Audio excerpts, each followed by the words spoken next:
It is night, and you are here again. You came back. Maybe you never really left. There is something that happens when you close your eyes at the end of a long day. Something quiet. Something that has no name in any modern language. A letting go. A releasing. A slow, gentle falling away from everything that filled the hours since you last slept. The noise. The rush. The weight of being a person in the world today. Let it fall. All of it. Let it fall like leaves from a tree that has decided finally that it is time to rest. Because tonight, you are going somewhere else. Somewhere that has been waiting for you. Patiently, quietly, for a very long time. Lost Worlds for Sleep opens a door tonight. And this door is different from the last one. It is heavier, older. The wood is warm beneath your hand, sun-warmed even now, even at midnight, as if it has been holding the heat of an August day deep inside it. It smells of ash and jasmine and warm bread baking somewhere nearby. And the sea. That particular smell of the sea at night. Salt and distance and something ancient underneath. Something that has no name but that the body recognizes immediately. The way the body always recognizes things that are older than memory. And beyond the door, you can hear a city breathing. Not the frantic breathing of a city in crisis. Not the shallow, anxious breathing of a city that knows what is coming. The deep, slow, contented breathing of a city at rest. A city that has had a long and beautiful day. A city that has eaten well, laughed well, loved well. A city that is, in this moment, completely and utterly at peace. A city that does not know what tomorrow will bring, but you do. And that knowledge, that strange, impossible knowledge, is what makes tonight unlike any other. because you are not just visiting a city. You are witnessing its last night. Its last perfect, ordinary, magnificent night. The night before everything changed. The night before the mountain woke up. Tonight, you are going to Pompeii. Not the ruins, not the museum, not the photographs in textbooks or the documentaries on screens.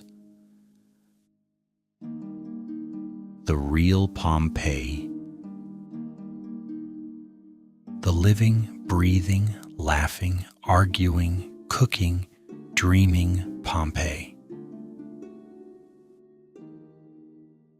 Pompeii at the height of its beauty.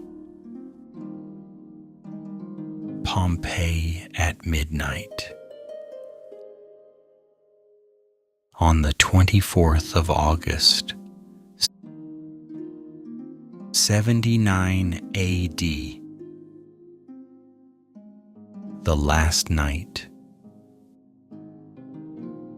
Close your eyes. Take a slow breath in. Feel the warmth of that ancient door beneath your hand. And when you are ready, push it open. Pompeii is waiting. And the night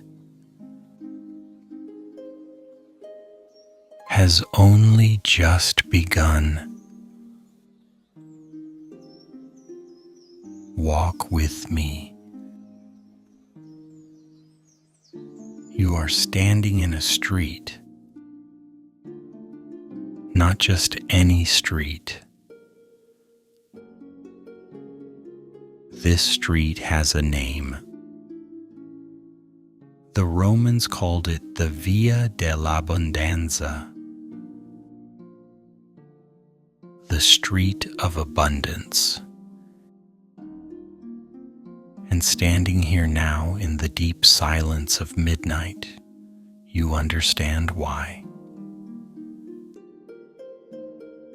This is the main artery of Pompeii, the spine of the city, the street that everything else flows from. During the day, it is impossible. Carts and horses and merchants and slaves, senators and children and dogs. The smell of bread and fish and spice and sweat and perfume, all mixed together into something overwhelming, something alive, something that hits you like a wave the moment you step outside. But at midnight, it is yours. All of it. Just yours. The stones beneath your feet are large and flat. Volcanic basalt. dark and smooth, worn to a shine by 1,000 years of footsteps. You can feel the warmth still rising from them. All day the August sun has been beating down on these stones. And now in the deep silence of midnight, they are giving that warmth back. Slowly, quietly, like a gift. You look down. The moonlight catches the surface of the stones and turns them silver. And there, set into the road at regular intervals, are the stepping stones. Large raised blocks of stone. They allowed the people of Pompeii to cross the street without stepping into the water and waste that flowed along the gutters during the day.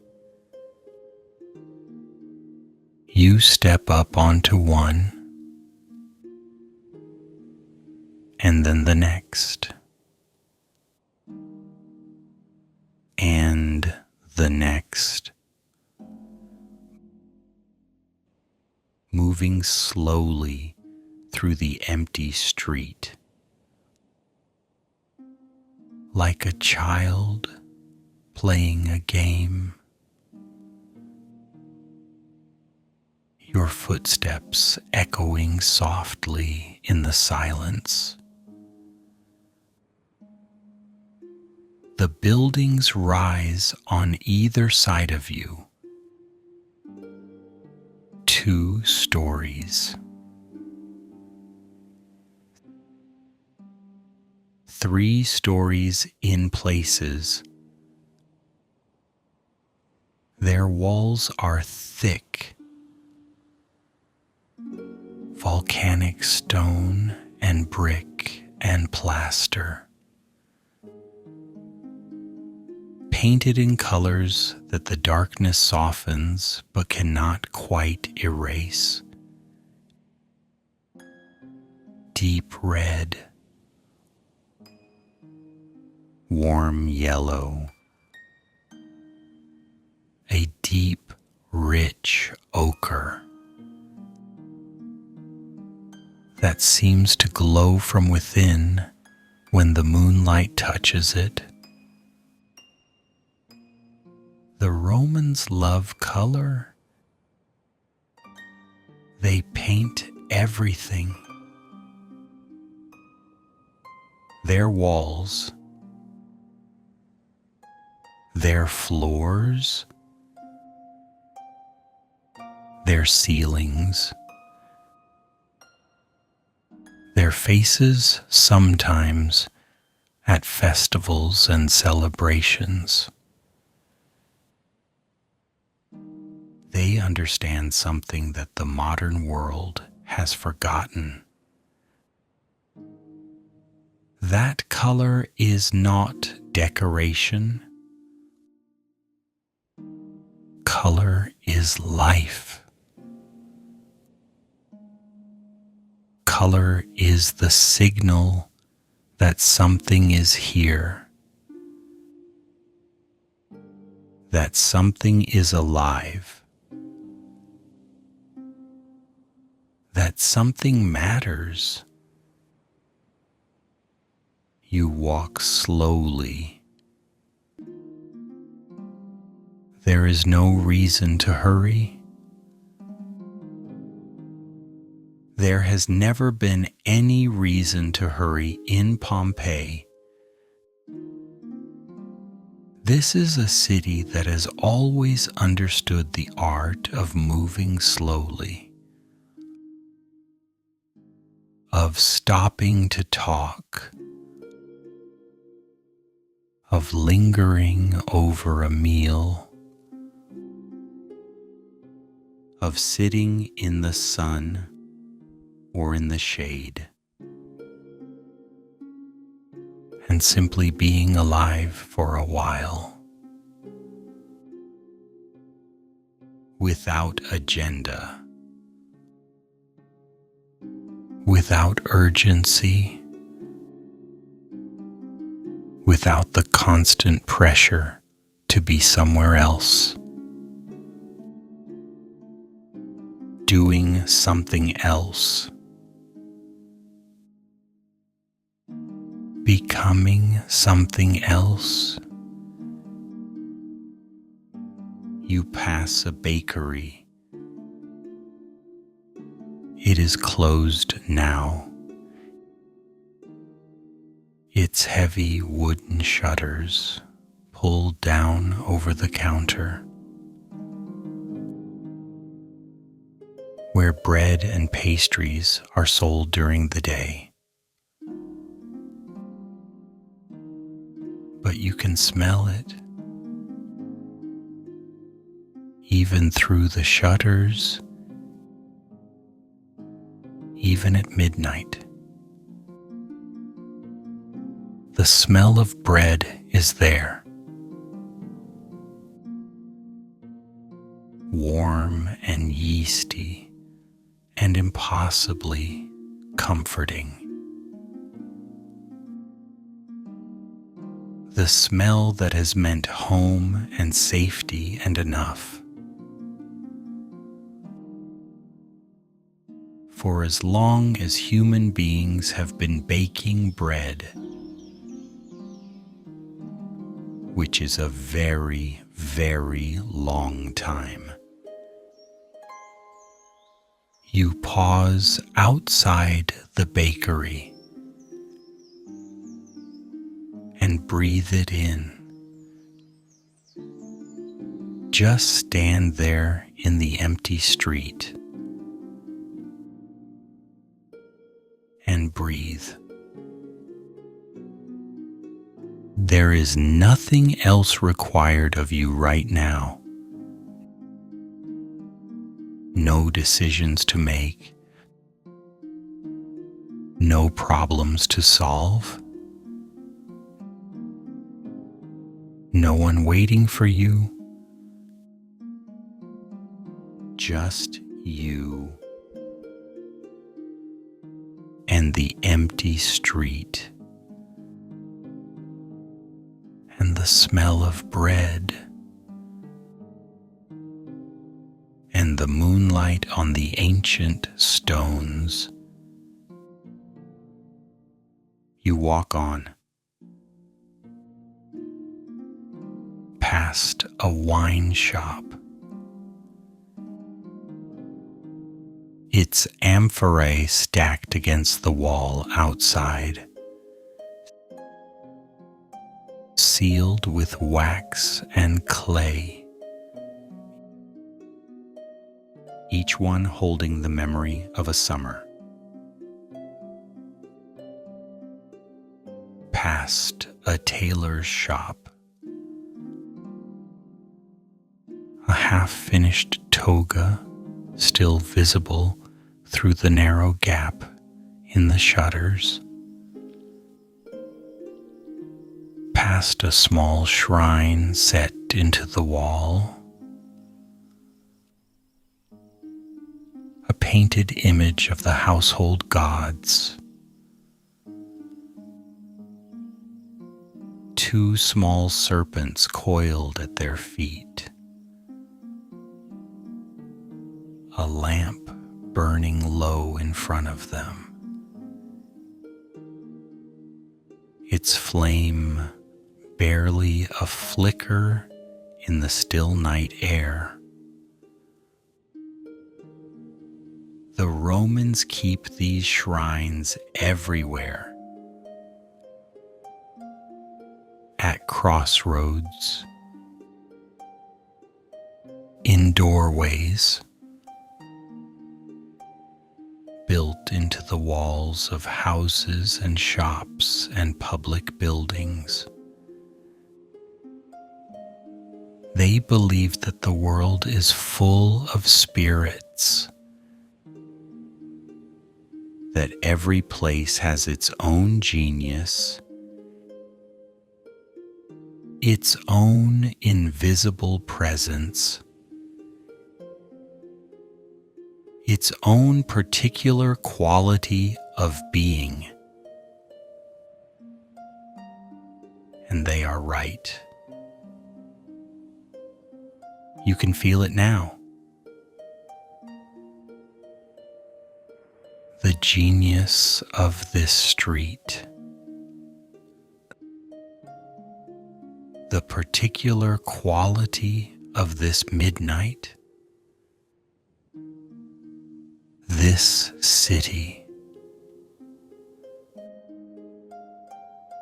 this moment in time that will never come again. You stop at a crossroads. 4 streets meet here. And for a moment you simply stand at the center and look. North, south, east, west. Each street stretching away into the darkness. Each one lined with sleeping buildings. Each one empty and silver and impossibly beautiful in the moonlight. Above you, the sky. No clouds tonight, just stars. More stars than you have ever seen. And the moon, full and heavy and white, hanging so low it seems close enough to touch. The Romans called the moon Luna. They believed she was a goddess, a beautiful woman who drove her silver chariot across the sky each night, lighting the world below, so that travelers could find their way home. You are a traveler, and she is lighting your way. You choose a direction, east, towards the sound of water, towards the sound of voices, low and unhurried, drifting through the night air like smoke, towards the light, warm and golden and alive, spilling out into the street from somewhere just around the corner. You walk towards it, slowly, your footsteps quiet on the ancient stones. The city breathing around you. The moon above. The mountain behind. And somewhere ahead, Pompeii. Still awake, still alive, still impossibly, heartbreakingly itself. Walk with me. You turn a corner, and the street opens up. There is light here, warm, golden, dancing light. Torches set into the walls, their flames bending gently in the evening breeze. And sound, not the roar of a crowd. Pompeii is quieter now, the long day finally fading, but a low, comfortable murmur. The sound of people who do not want to go home yet,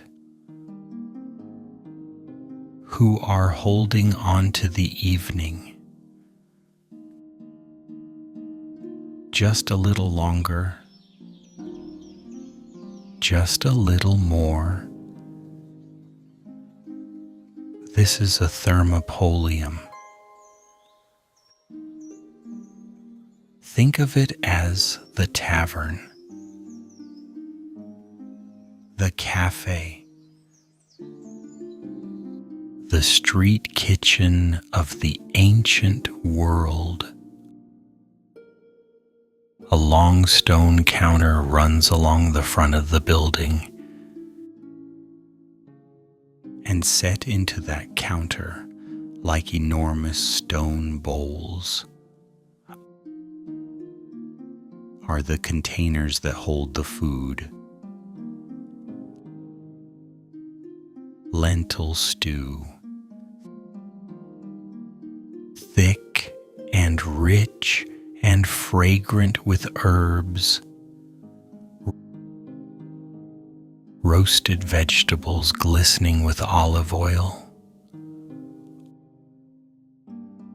olives green and black, piled in a shallow dish. Bread, still warm from the morning's baking, and wine, warm and spiced. The smell of it drifting out into the street like an invitation, like a hand reaching out, saying, "Come in, sit down, rest a while." You step closer. The man behind the counter is perhaps 50 years old, broad-shouldered, with thick forearms and a face that has seen 1,000 nights exactly like this one. He glances at you, nods, says nothing. He doesn't need to. You find a spot at the counter and lean against the warm stone. A cup of wine is placed in front of you, dark and fragrant, mixed with water, the way the Romans always drink it, spiced with something you cannot quite name. Cinnamon, perhaps, or pepper, or something older, something that has no name in any modern language. You wrap your hands around the cup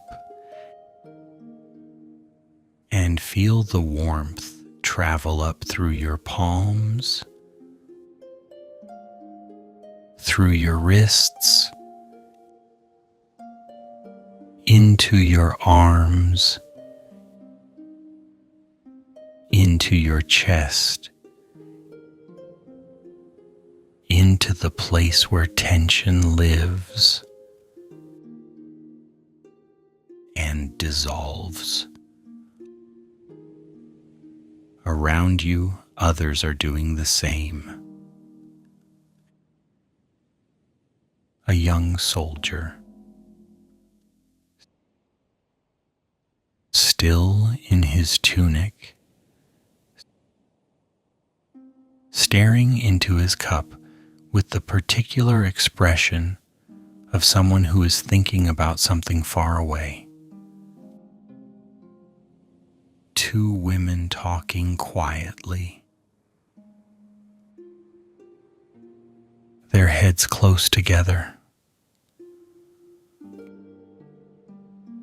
laughing softly at something only they know. An old man eating alone, slowly, with great concentration, as if this bowl of stew is the most important thing in the world. Maybe it is. Maybe every meal eaten in Pompeii tonight is the most important meal in the world. But they don't know that. And so they eat and talk and laugh. A boy of perhaps 12 comes out from the back of the thermopolium, carrying a tray of bread. He sets it on the counter without looking up. His eyes are half closed. He is almost asleep on his feet. He has been working since before dawn, and he will work again before dawn tomorrow. But for now, he moves through the warm light of the thermopolium, doing what needs to be done, the way people have always done, the way people will always do. One task, and then the next, and then the next, until it is time to sleep. You take a piece of bread from the tray. It is still slightly warm, dense and chewy, with a crust that shatters when you break it. The Romans baked their bread in round loaves, divided into 8 sections, like the spokes of a wheel, like the points of a compass, like something that is meant to be shared. You eat slowly and drink your wine and listen to the sounds of the thermopolium settling around you. The low voices, the clinking of cups, the distant sound of the street outside. Quiet now, almost still, the city finding its rhythm. The deep, slow rhythm of the night. The man behind the counter begins to clean, wiping down the stone surfaces with a cloth, moving the empty dishes to the back. The signal understood by everyone that the night is ending, that it is time finally to go home. The soldier stands, leaves a few coins on the counter, walks out into the night without looking back. The 2 women gather their shawls, still talking, still laughing, their voices fading as they disappear around the corner. The old man finishes his stew, every last drop. He sits for a moment longer, eyes closed, face peaceful. Then he too rises and shuffles slowly out into the street. And you are alone. Just you and the dying torches, and the last of your wine, and the warm stone counter beneath your hands. You sit for a while longer. There is no reason to leave yet. There is nowhere else you need to be. This moment is enough. This warmth, this quiet, this ancient, ordinary, extraordinary night. Eventually you set down your cup and step back out into the street. The air is cooler now. The night has deepened The moon has moved across the sky, marking the slow passage of the hours. You stand in the empty street and breathe in and out, in and out. The city is almost silent now, almost asleep. Almost. Because somewhere nearby, there is still light and warmth.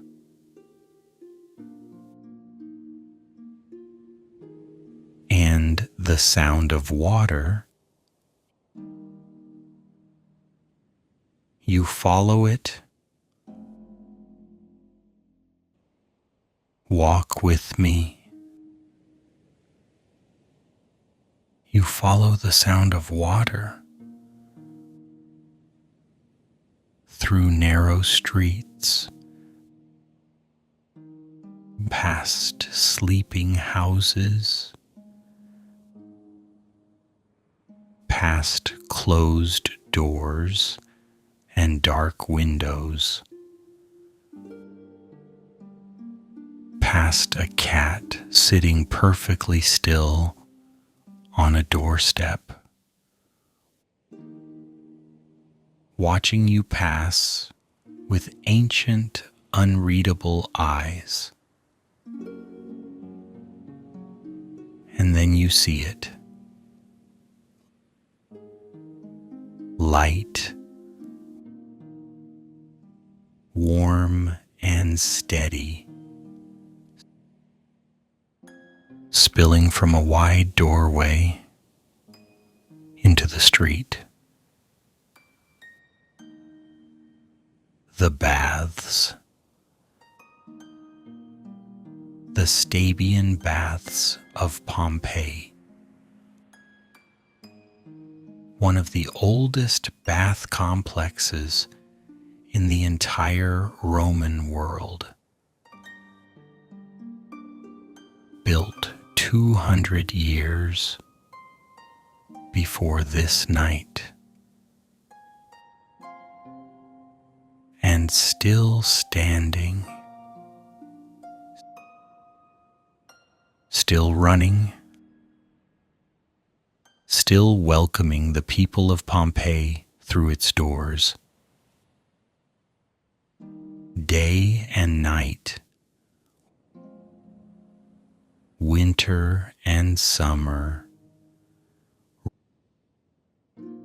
rain and sun, always open, always warm, always here. You step inside, the air changes immediately. It is warm here, a deep, moist warmth that wraps around you like a blanket. The moment you cross the threshold, the walls are covered in painted plaster, blues and greens, and the warm gold of lamplight. The ceiling is vaulted, arching overhead like the inside of a shell, like a rib cage, like something that is holding you gently, without asking anything in return. The floor beneath your feet is a mosaic. Tiny tiles fitted together with impossible precision, depicting fish and waves and sea creatures frozen in stone. A dolphin leaping, an octopus spreading its arms, a seahorse, delicate and strange, swimming through a sea that has been still for 2,000 years. You walk slowly through the changing room, past the rows of niches cut into the walls, where the people of Pompeii leave their clothes and sandals and the small things they carry with them through their days. A few tunics are still folded there. Someone is still inside, still soaking in the warmth, not ready to face the night just yet. You understand. You move through the cool room, the frigidarium. A large circular pool sits at its center. The water is cold and still and perfectly clear. In the lamplight, it looks like liquid silver, like something from a dream. You trail your fingers through it as you pass. The cold shocks you briefly, wakes something up, and then you move on into the warm room, the tepidarium. The air here is softer, gentler, like the air before rain,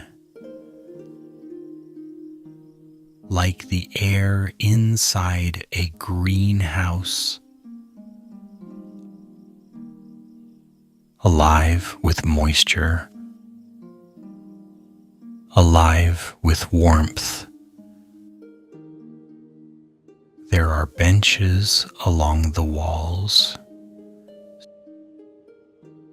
stone but covered with wooden boards worn smooth by years of use.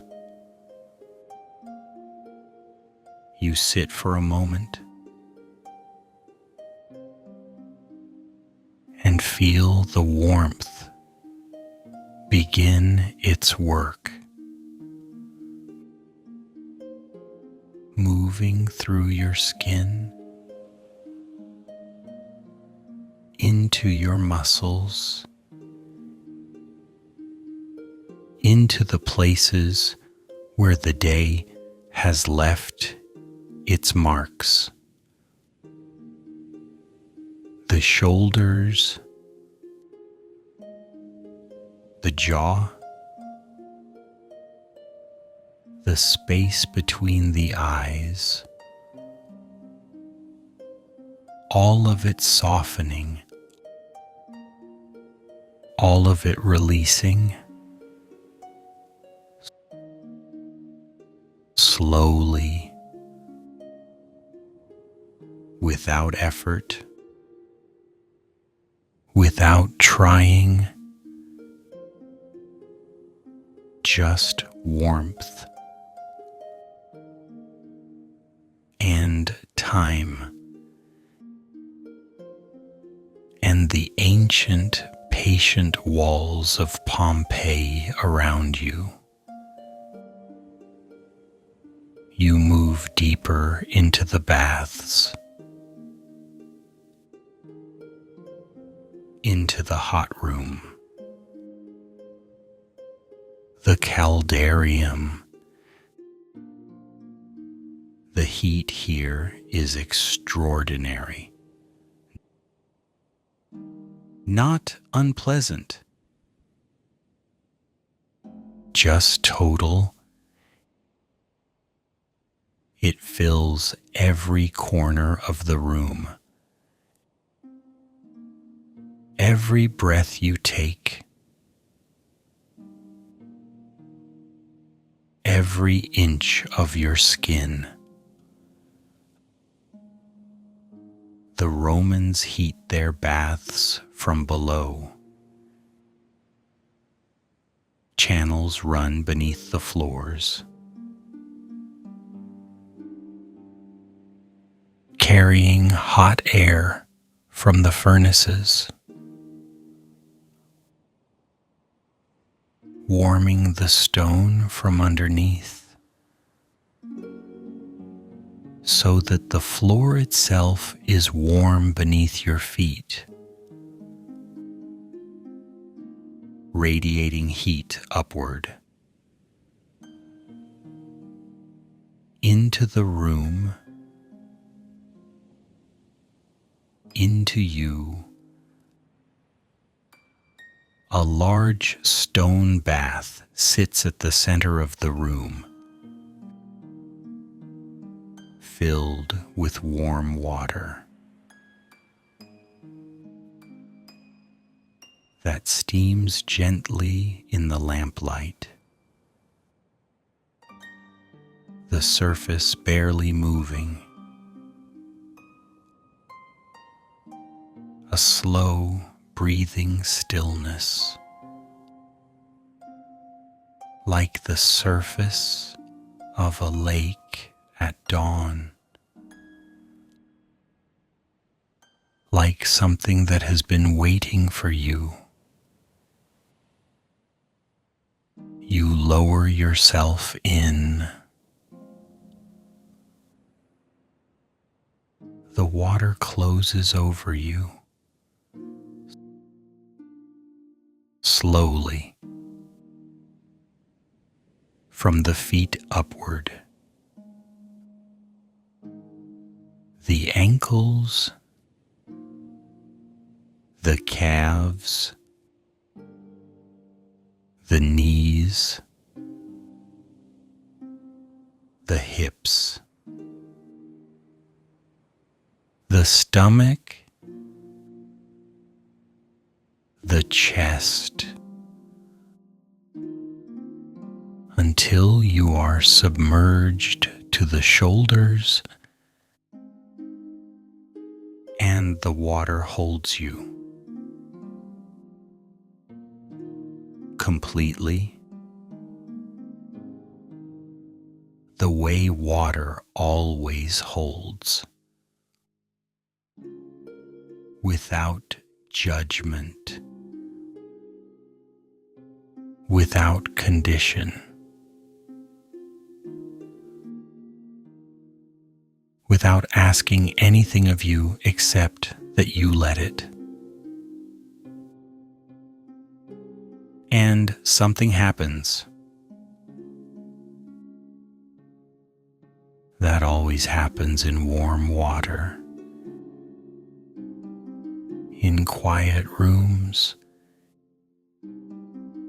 in the deep hours of the night. Your body lets go.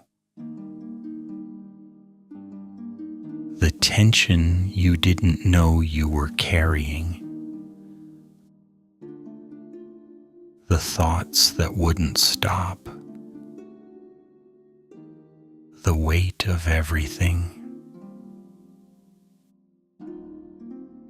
It all dissolves into the water, into the warmth, into Pompeii. You close your eyes and float, not in any particular direction, not towards anything or away from anything, just floating. The way the mind floats in the space between waking and sleep, where everything is possible and nothing is required. The lamp on the wall burns low, its light flickering gently, casting slow, soft shadows on the vaulted ceiling above. The shadows move like water, like breath, like the slow turning of the world. From somewhere deep in the building, you can hear the furnaces, a low, constant rumble, like distant thunder, like the breathing of something enormous, something patient, something that has been burning for a very long time and will burn for a long time still. You stay in the water until the heat has soaked into every part of you, until your muscles are soft, your mind quiet, your breath slow and even, like the breath of someone already halfway to sleep. Eventually, you rise from the water, slowly, the way you always rise from warm water, reluctantly, with a small, wordless sadness at leaving something good behind. You wrap yourself in the linen cloth left folded on the bench. It is warm, rough against your skin, real. You dress slowly, moving back through the rooms, through the warmth, through the light, through the mosaic sea,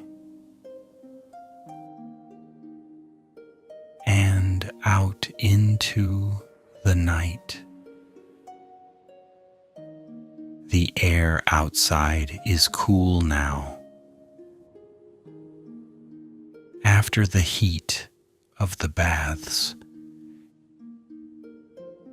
It feels extraordinary against your skin, like silk,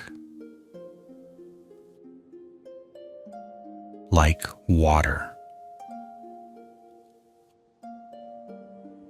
like the first breath of autumn in the middle of summer. You are warm from the inside out, deeply, completely, in the way that only hot water can warm you, in the way that stays with you long after the water itself is gone. The street is empty. The night is deep. The moon has moved further across the sky, and somewhere nearby,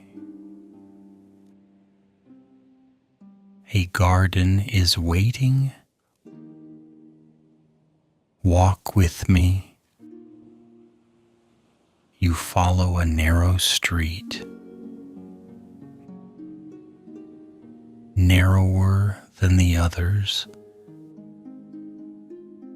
barely wide enough for two people to pass. The buildings on either side lean slightly toward each other, as if whispering, as if sharing secrets in the dark. The stones beneath your feet are uneven here, older.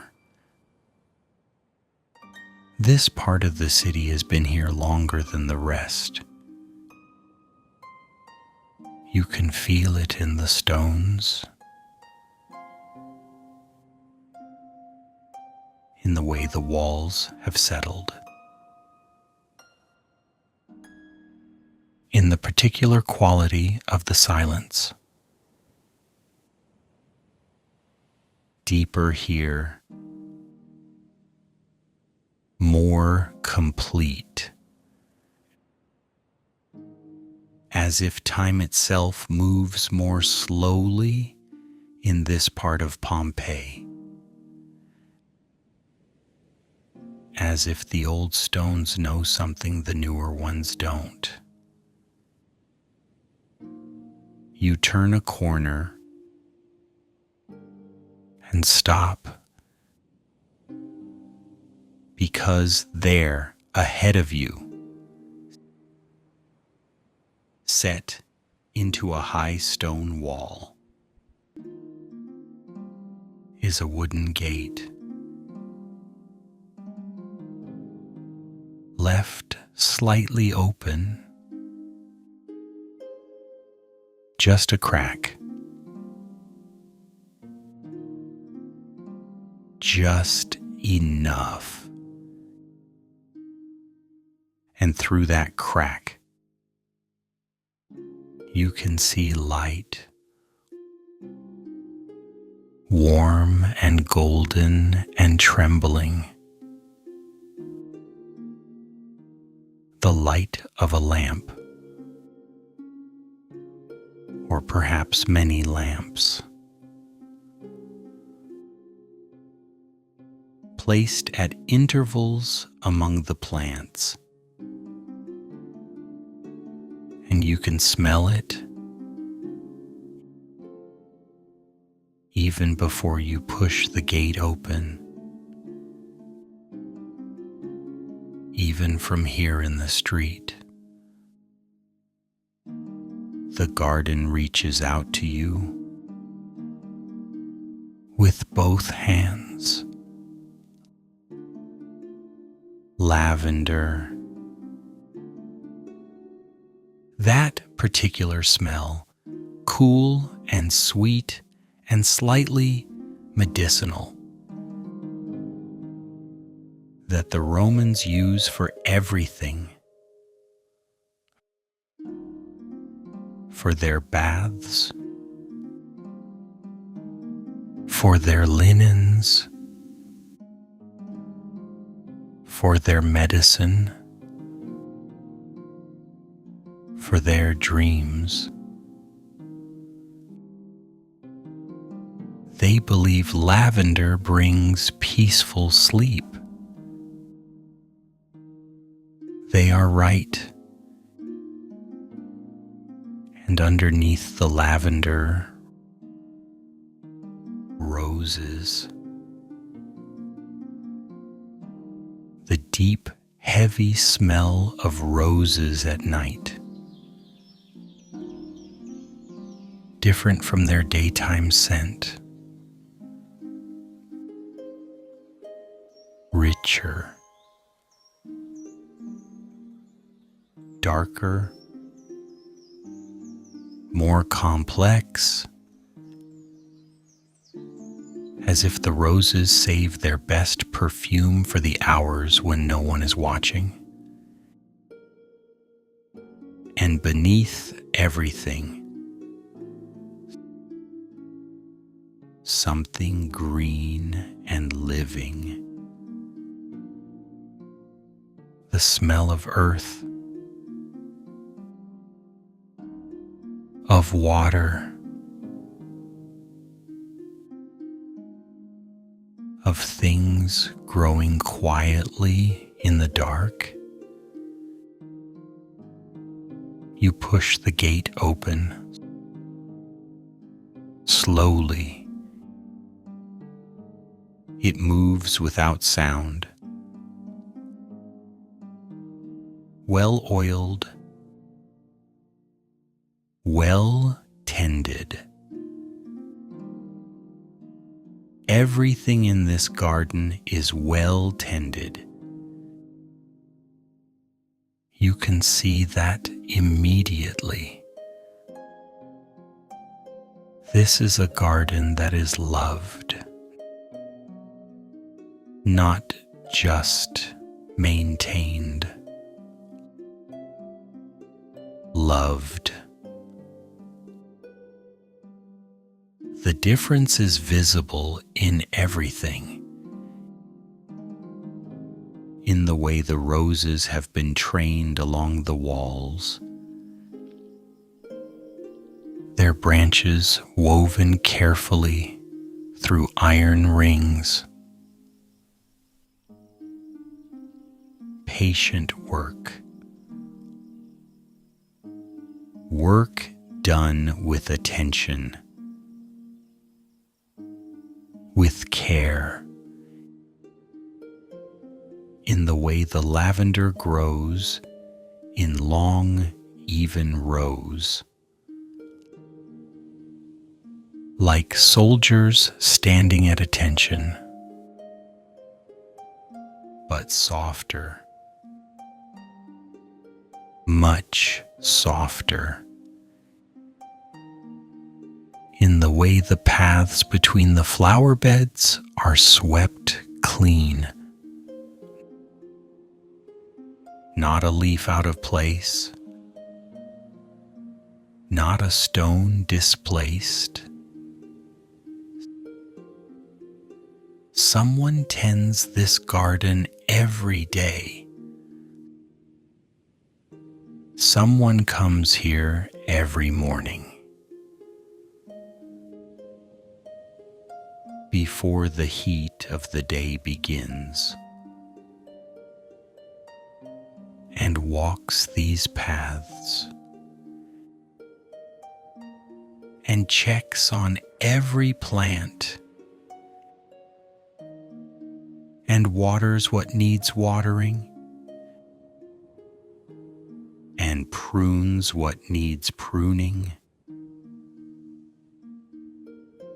and simply stands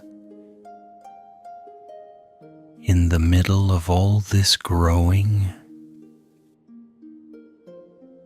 and breathes. You walk slowly along the path, Your feet quiet on the smooth stone. The plants brushing your arms as you pass. The lavender releasing its scent as you disturb it.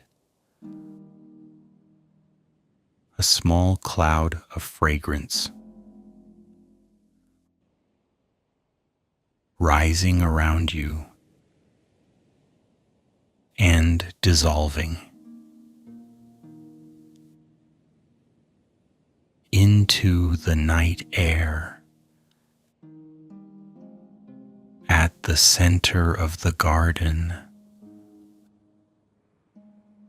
a fountain, small, carved from white stone. A figure at its center, a boy perhaps, or a river god. His mouth open, water falling from it in a thin, constant stream into the basin below. The sound of it is extraordinary. In this silence, in this stillness, that single thread of falling water is the only sound in the world. You find a stone bench near the fountain and sit. The stone is cool beneath you after the heat of the baths, after the warmth of the thermopolium. This coolness is a gift, a balance, the world finding its equilibrium, the way it always does, eventually,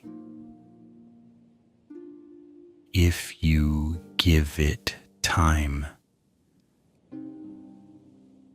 You sit and listen to the water. Just that. Just the water falling and falling and falling.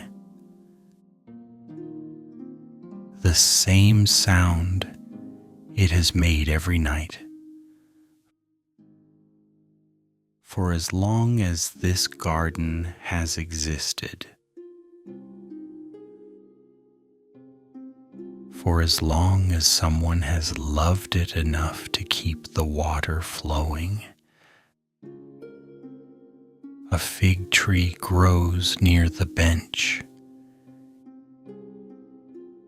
Its broad, dark leaves spread wide, like hands held open, like something offering shelter. The figs are ripe. You can smell them, that particular sweetness, heavy and warm, the smell of late summer, the smell of abundance, of a season that has given everything it has and is now slowly letting go. A lemon tree stands nearby, its branches heavy with fruit, dipping low. Under the weight of all that yellow, in the lamplight the lemons glow, like small suns,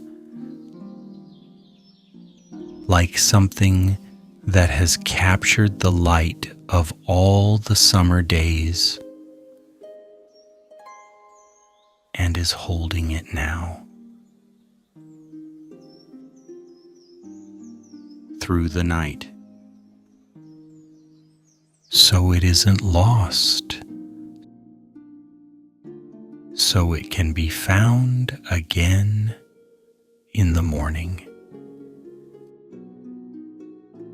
You tilt your head back and look up at the sky. Through the branches of the fig tree, through the dark, wide leaves, the stars are extraordinary from here. Framed by the leaves, like a painting,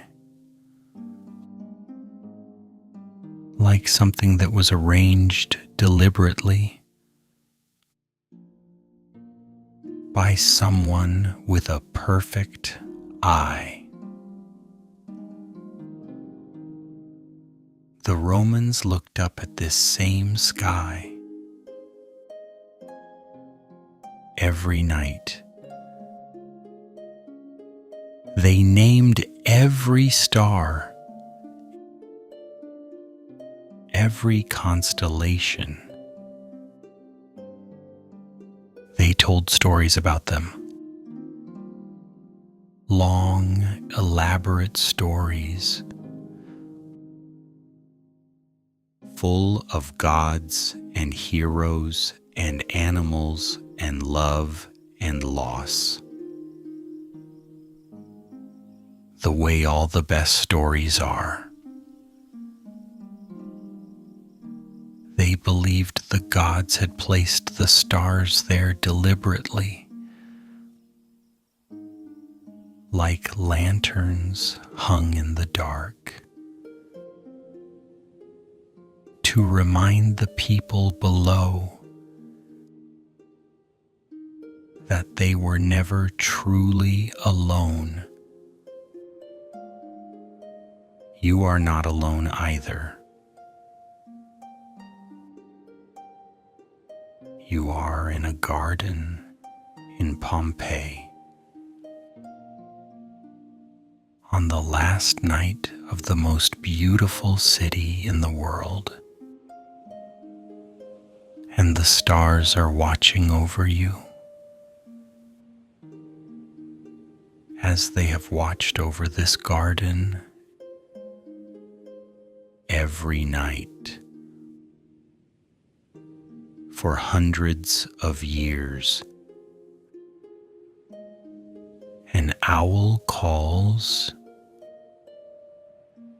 once from somewhere in the darkness beyond the garden wall. A single, low, questioning note, and then silence. The Romans consider the owl a messenger,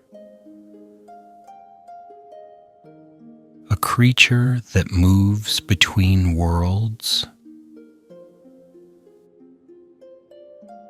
between the world of the living and the world of sleep and dreams, between what is known and what is not. You listen for it again, but it does not call again. Just that one note. Just enough. The water falls. The lavender breathes. The stars turn slowly overhead. And you sit in the middle of all of it. Warm. Still. Present. In a garden in Pompeii. On the night of the 24th of August, 79 AD. Let your body grow heavy. Let your breath slow. Let the smell of lavender and roses and figs and the cool night air fill you. All the way in. All the way down.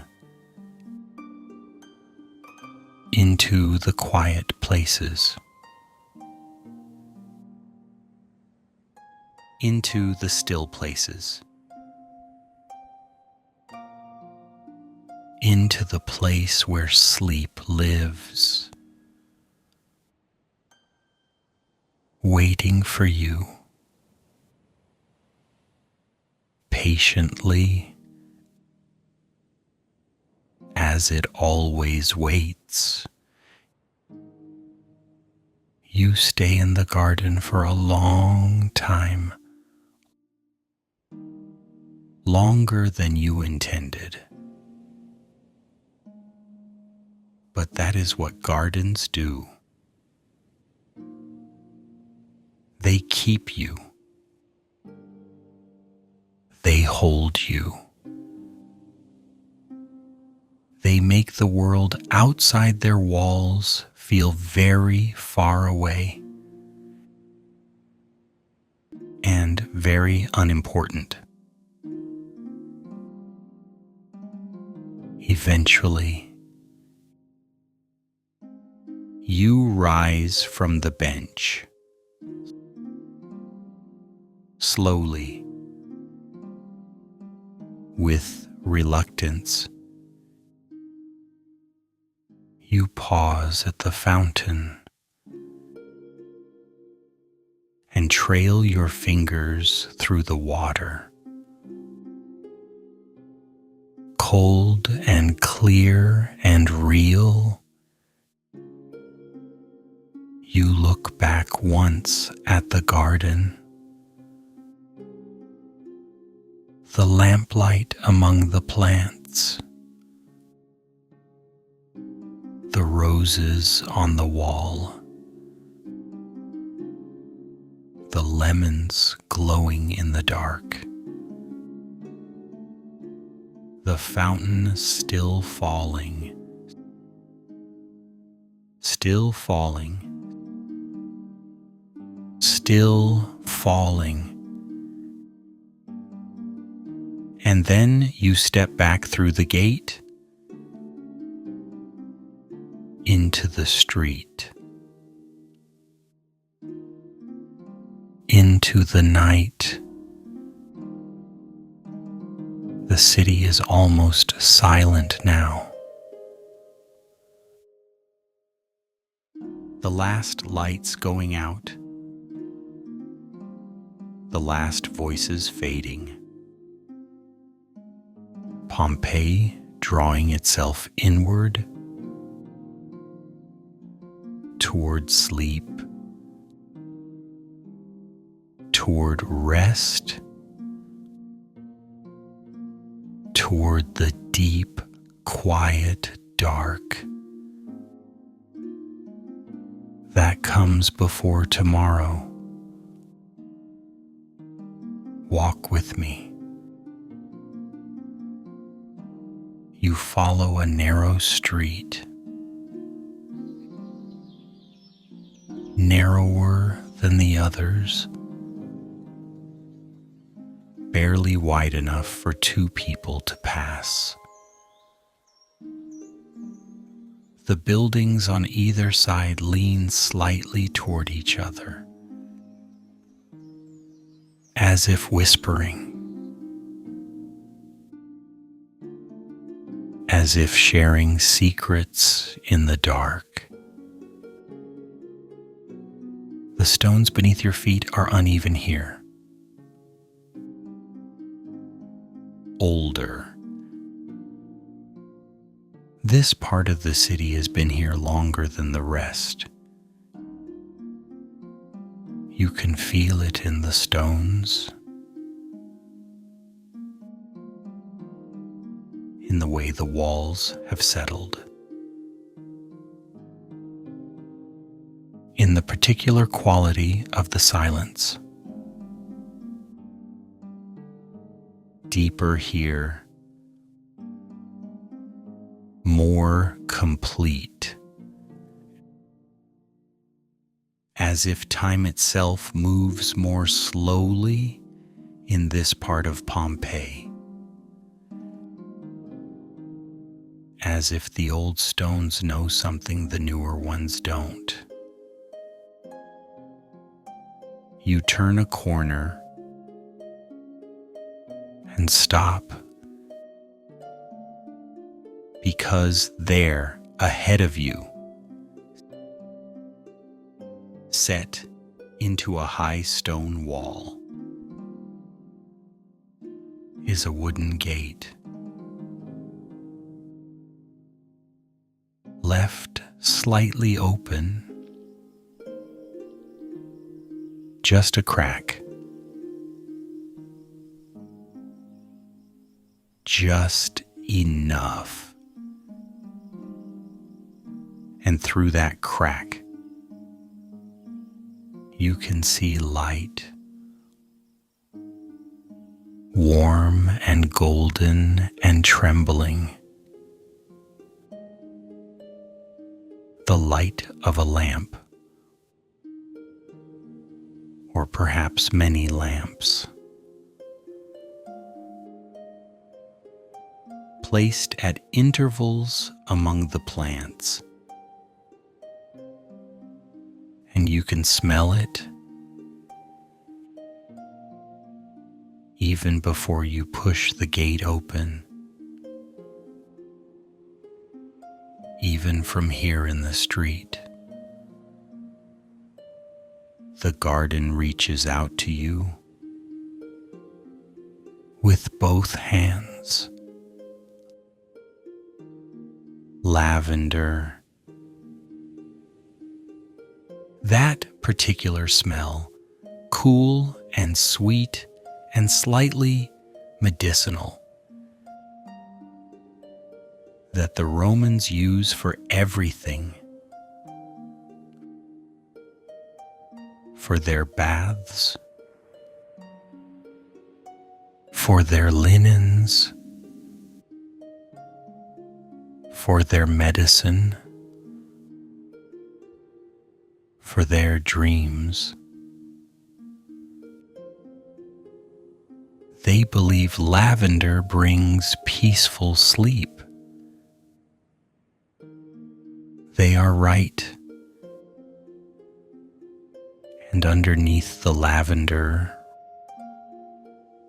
roses. The deep, heavy smell of roses at night. Different from their daytime scent. Richer. Darker. More complex. As if the roses save their best perfume for the hours when no one is watching. And beneath everything, something green and living. The smell of earth, of water, of things growing quietly in the dark. You push the gate open slowly. It moves without sound. Well-oiled, well-tended. Everything in this garden is well-tended. You can see that immediately. This is a garden that is loved, not just maintained. Loved.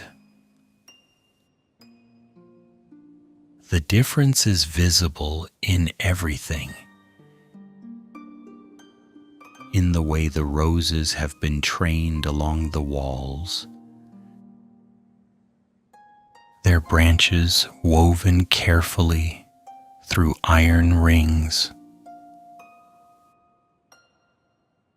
Patient work. Work done with attention, with care. In the way the lavender grows in long, even rows. Like soldiers standing at attention, but softer, much softer. In the way the paths between the flower beds are swept clean. Not a leaf out of place, not a stone displaced. Someone tends this garden every day. Someone comes here every morning. Before the heat of the day begins,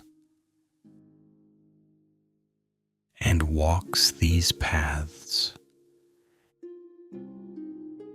and checks on every plant, and waters what needs watering, and prunes what needs pruning, and simply stands in the middle of all this growing and breathes. You walk slowly along the path, your feet quiet on the smooth stone,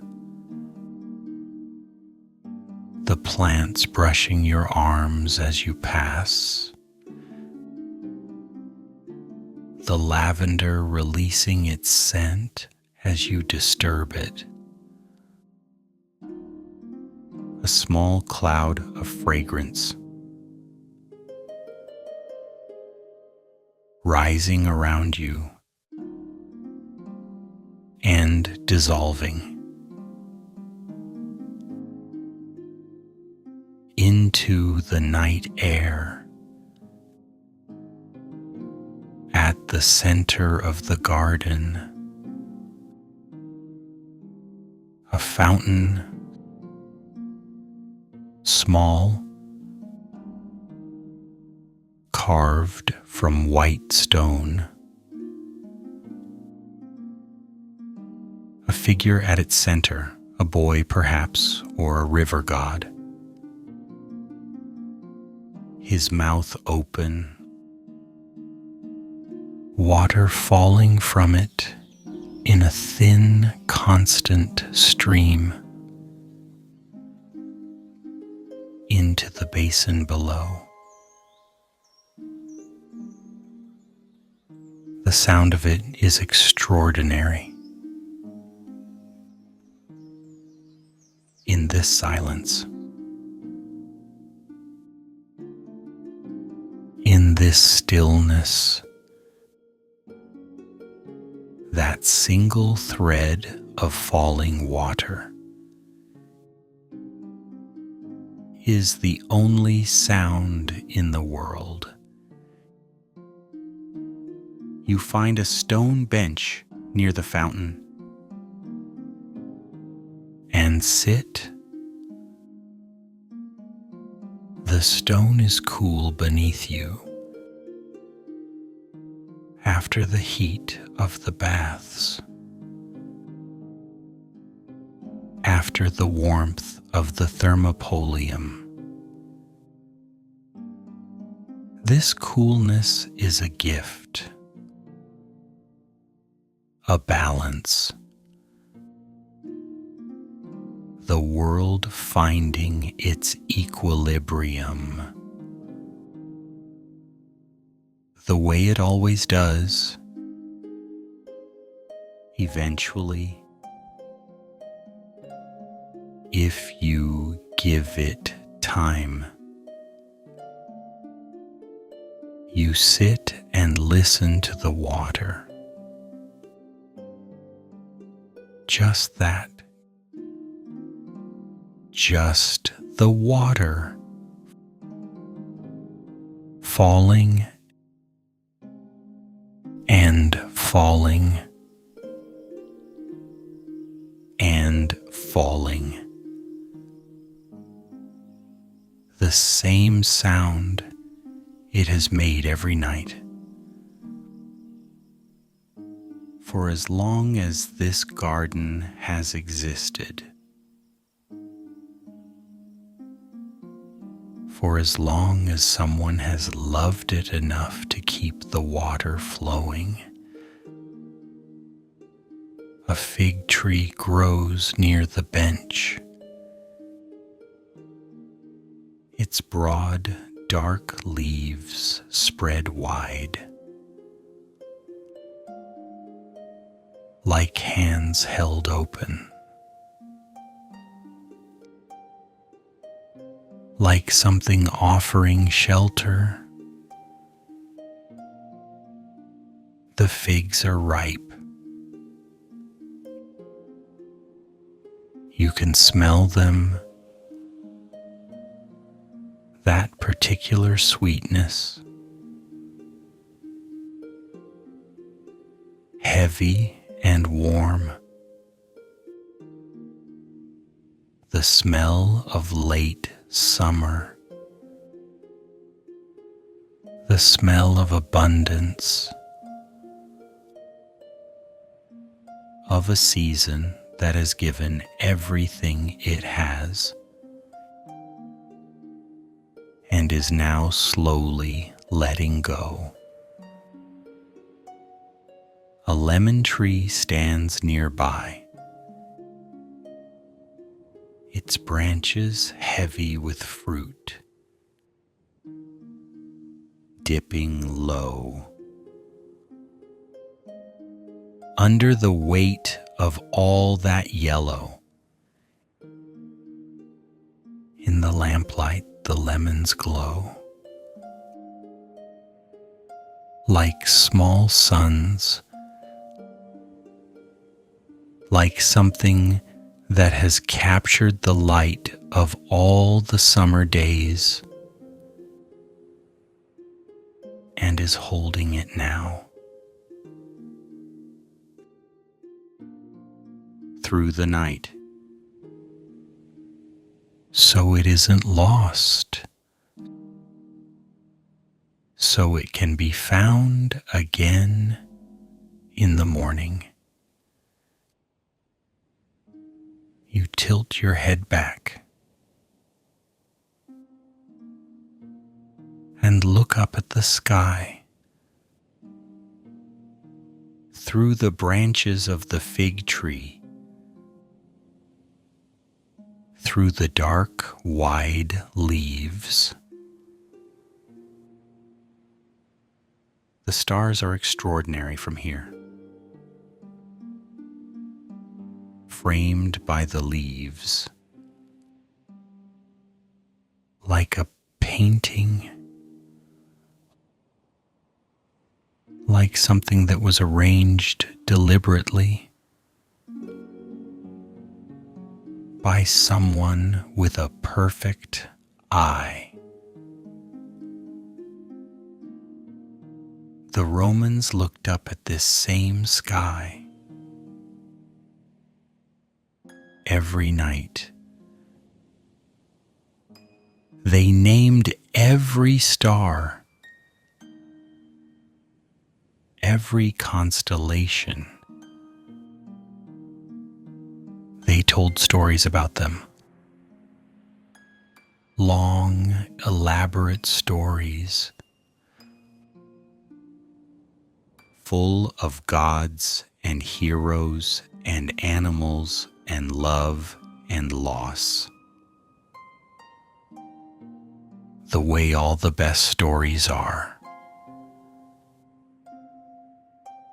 They believed the gods had placed the stars there deliberately, like lanterns hung in the dark, to remind the people below that they were never truly alone. You are not alone either. You are in a garden in Pompeii, on the last night of the most beautiful city in the world. And the stars are watching over you, as they have watched over this garden every night for hundreds of years. An owl calls once from somewhere in the darkness beyond the garden wall. A single, low, questioning note. And then silence. The Romans consider the owl a messenger, a creature that moves between worlds, between the world of the living and the world of sleep and dreams, between what is known and what is not. You listen for it again,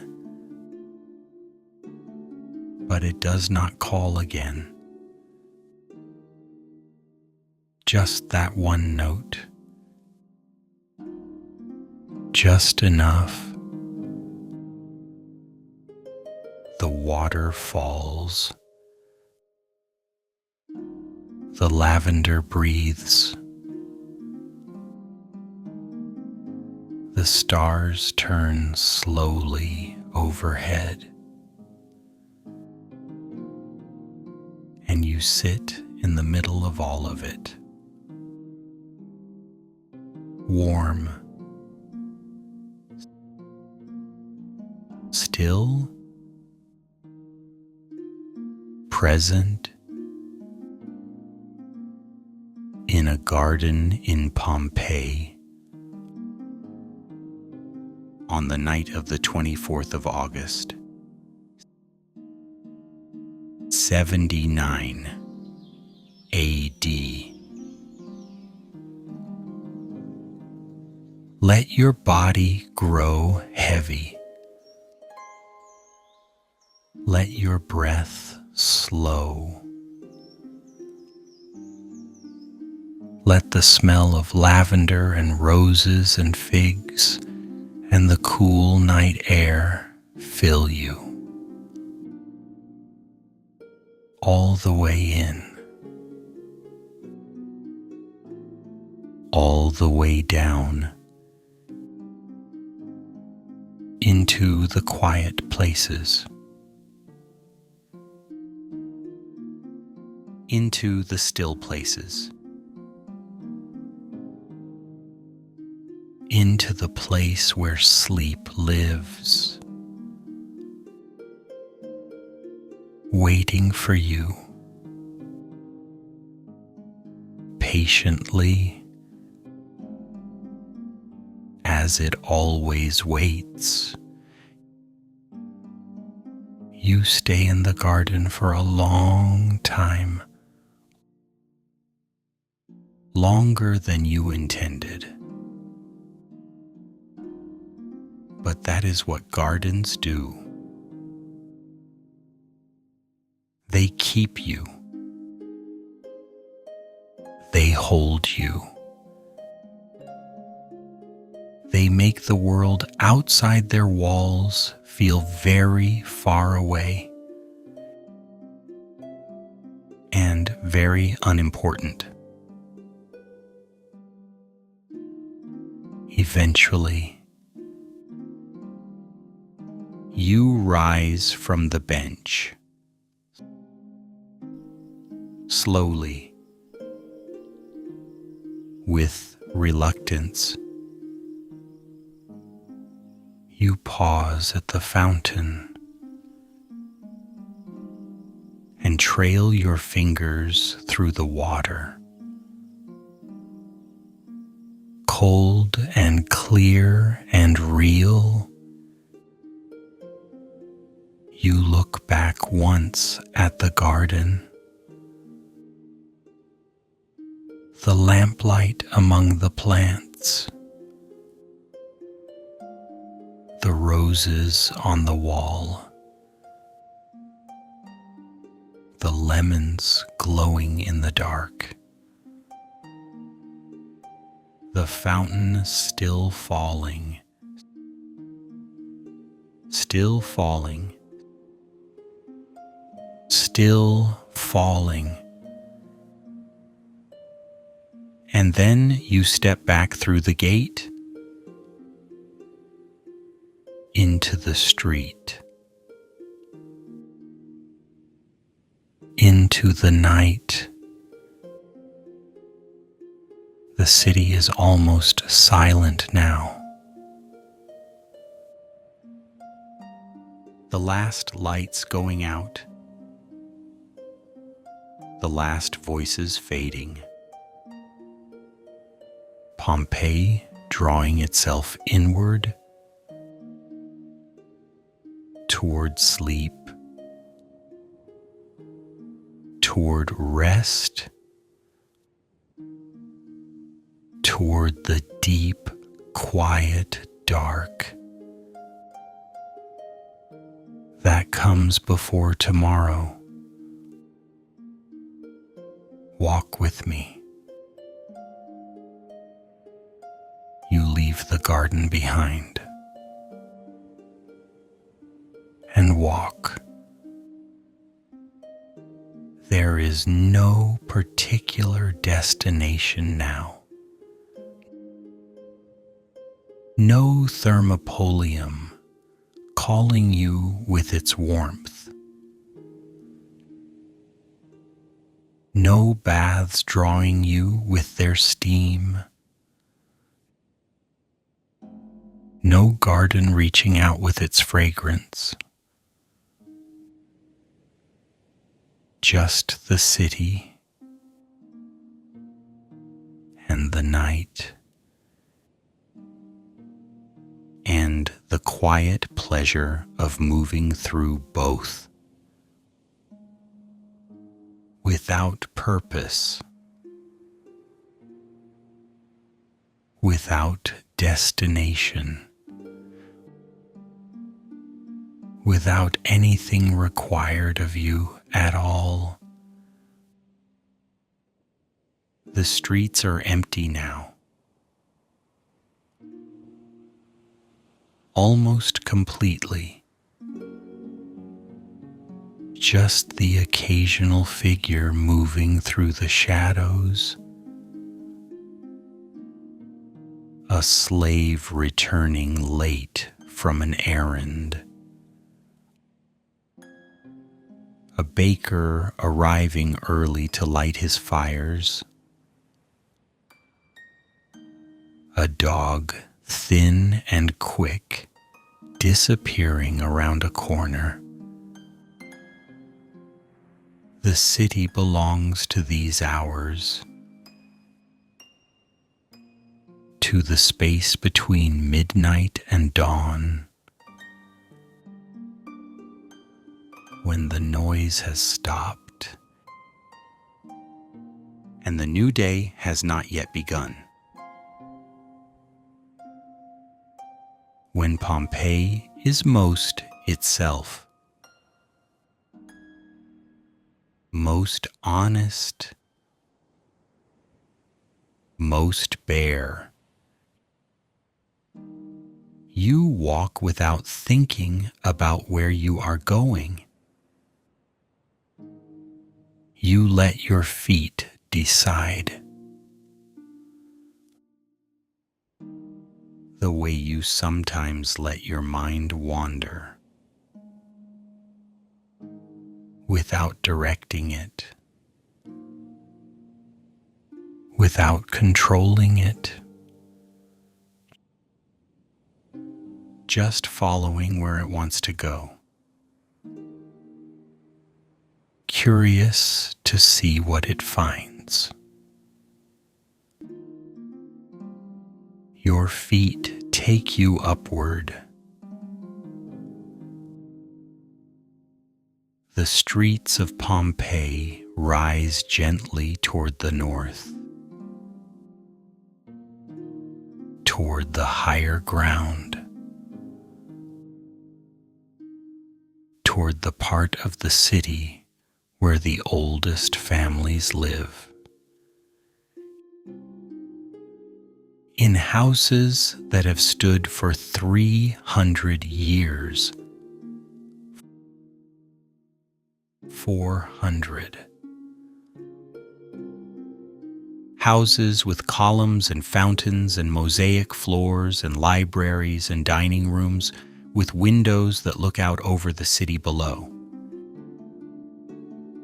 And beyond the city, the bay, and beyond the bay, the open sea. You climb, the streets become steeper, narrower, the buildings taller on either side, their upper stories almost touching overhead, creating a tunnel of shadow through which the moonlight falls in narrow strips, like something being divided, like light trying to find a way through. And then the street opens. Suddenly, completely, into a wide terrace built into the side of the hill, overlooking the city below. You stop and look. Pompeii spreads out beneath you, 1,000 points of light. The last lamps burning in the last windows. The torches along the main streets, still flickering, still holding back the dark. The grid of streets, visible even at night. The dark shapes of the larger buildings.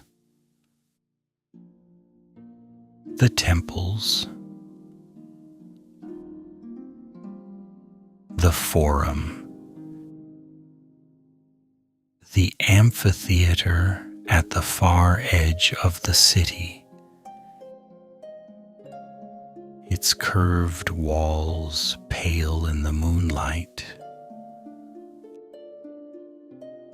like a sleeping giant, like something that has seen too much and is resting now beyond the city. The bay, the water dark and vast and still, reflecting the moon in a long, broken line of silver. Ships at anchor in the harbor, their masts rising against the sky, their hulls rocking gently in the swell, slow and patient, like sleeping animals. And beyond the bay, the open sea, stretching away to the horizon, and beyond the horizon, the rest of the world. Alexandria, Carthage, Athens, Rome, all of them sleeping now, all of them breathing in the dark. One enormous, connected, dreaming world. You stand at the edge of the terrace and breathe in and out. The air up here is different, cleaner, cooler. It carries the smell of the sea more strongly. And something else. Something mineral. Something ancient. Something that comes from the earth itself. From deep inside it, from places the light has never reached. You turn and look north, and there it is. The mountain, Vesuvius, rising above everything, above the rooftops, above the walls, above the dark line of the hills, against the sky. It is enormous. Even from here, even at night, when everything else shrinks and softens, Vesuvius does not shrink. Vesuvius does not soften. It simply stands the way it has always stood, the way it will always stand, long after everything else is gone. In the darkness, it looks almost gentle. A great dark shape against the stars. Its slopes covered in the vineyards that produce the wine you drank tonight. Its summit lost in a faint haze that the people of Pompeii believe is cloud or mist, or simply the breath of the mountain, the way all living things breathe. They are not wrong. The mountain is breathing, but it is not the breath of sleep. It is the breath of something waking, something enormous, something patient, something that has been waiting for a very long time. But you don't think about that now. You can't. Because standing here, looking up at the mountain in the dark, it is impossible to feel anything except wonder. That particular wonder that only very large things produce. Mountains, oceans, the night sky, the feeling of being very small in the presence of something very old, and the strange comfort that brings. Because if something this large, this old, this permanent can simply stand here, night after night, year after year, century after century, without urgency, without anxiety, without needing to be anywhere else or do anything else or become anything else, then perhaps you can too. Just for tonight, just for this moment, just for as long as it takes to close your eyes and let go. The people of Pompeii love their mountain.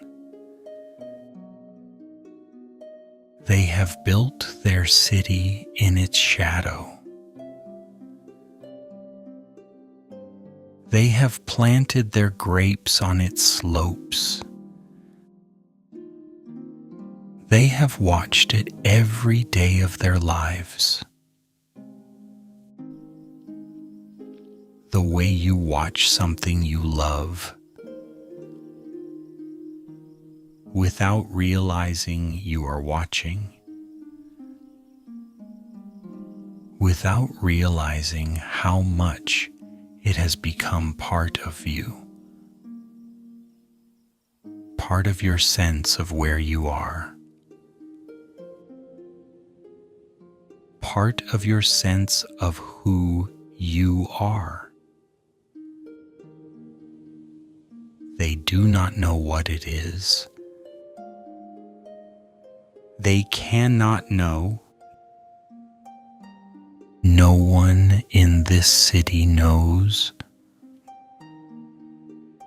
No one in the entire Roman world knows. There is no word yet in any language for what a volcano is, for what it can do. And so they sleep beneath it, peacefully, as they have slept for hundreds of years, as Pompeii sleeps tonight. One last time, you stand on the terrace for a long time, looking at the mountain and the city below and the bay beyond and the stars above. All of it so beautiful, all of it so fragile, all of it so completely, heartbreakingly alive. Let your eyes grow heavy. Let the mountain hold your gaze. Let the stars blur softly at the edges, the way they blur when sleep is coming, when the world is softening, when everything is becoming slowly, gently, dream. Walk with me. You turn away from the mountain from its vast dark presence against the stars, and walk back down into the city. The streets slope gently beneath your feet now,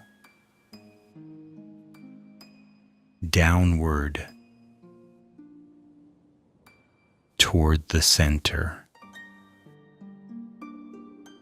toward the heart of Pompeii, where the oldest buildings stand, where the city began, where it is most itself. The night is deeper now. The moon has moved further across the sky. The stars have shifted. Imperceptibly, but shifted. The way everything shifts. When enough time passes,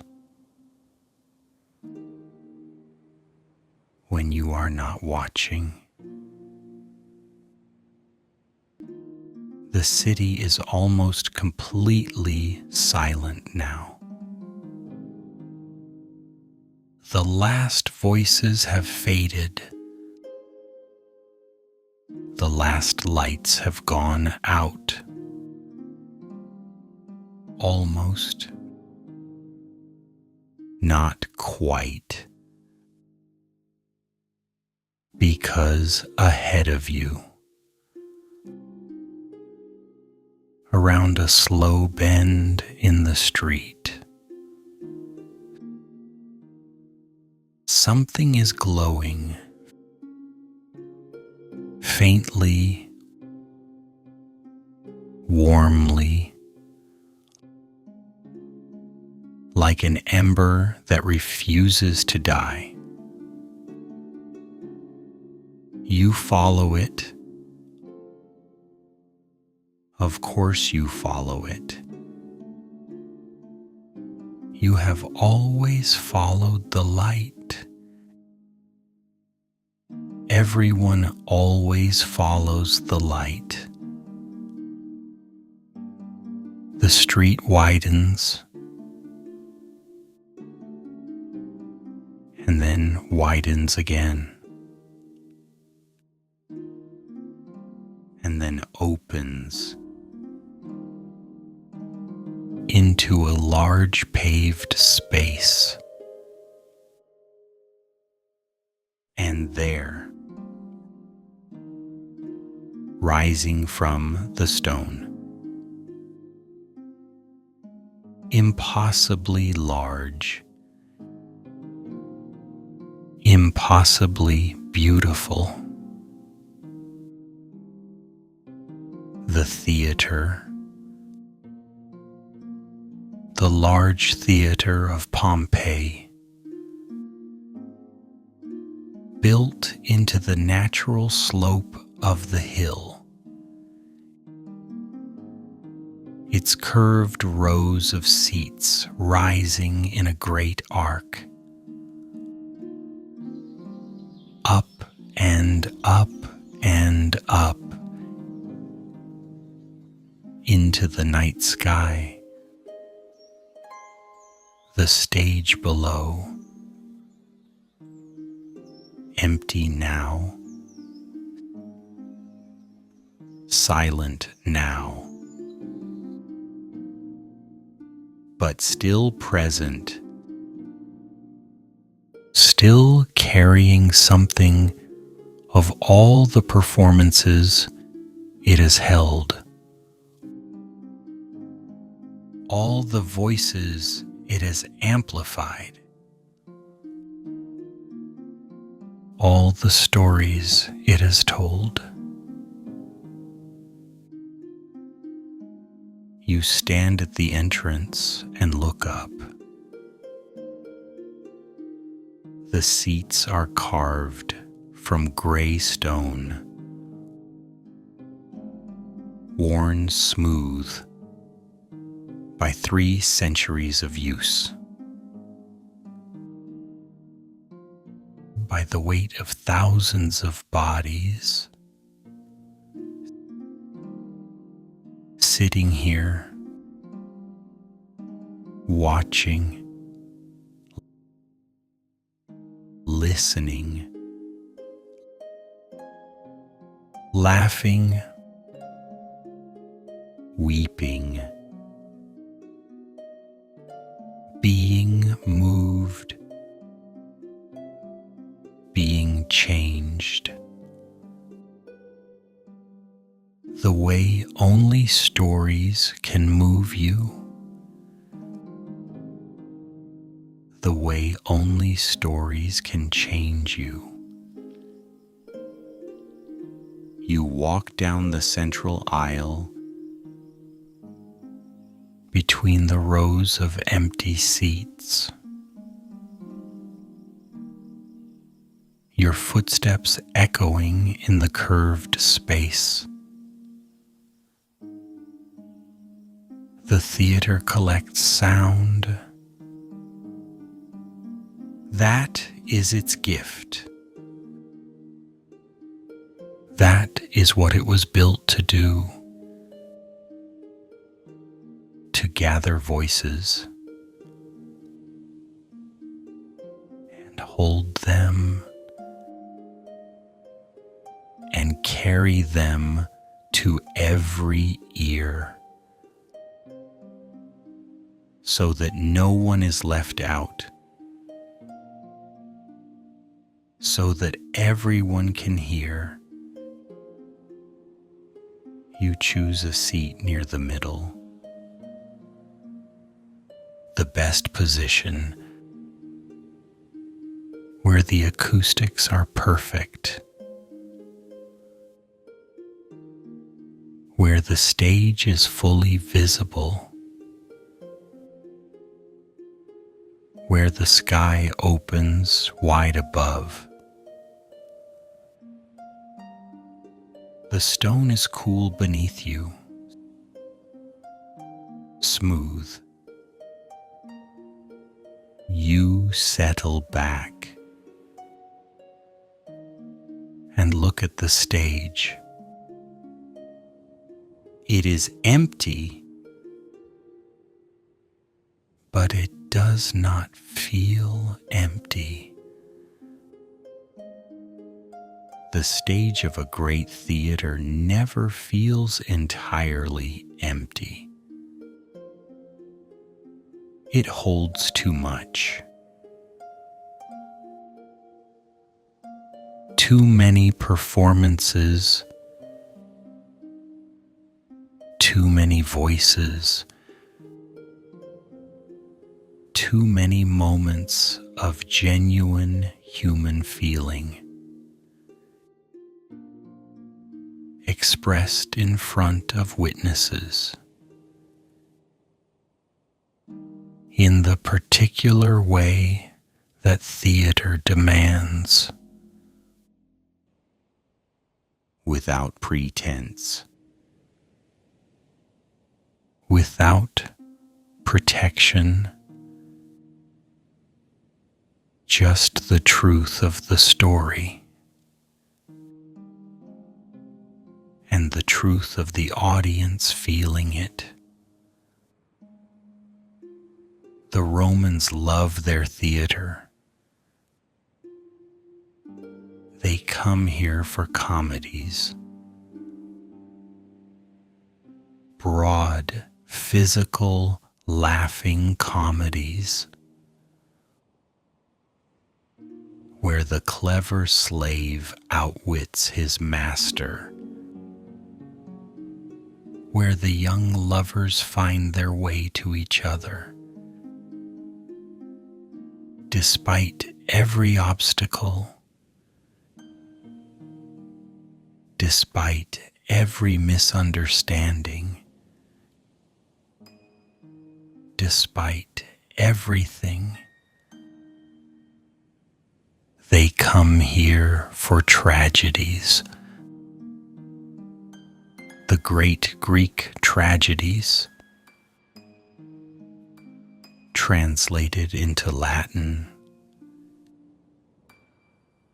into the language of empire, stories of kings who fell,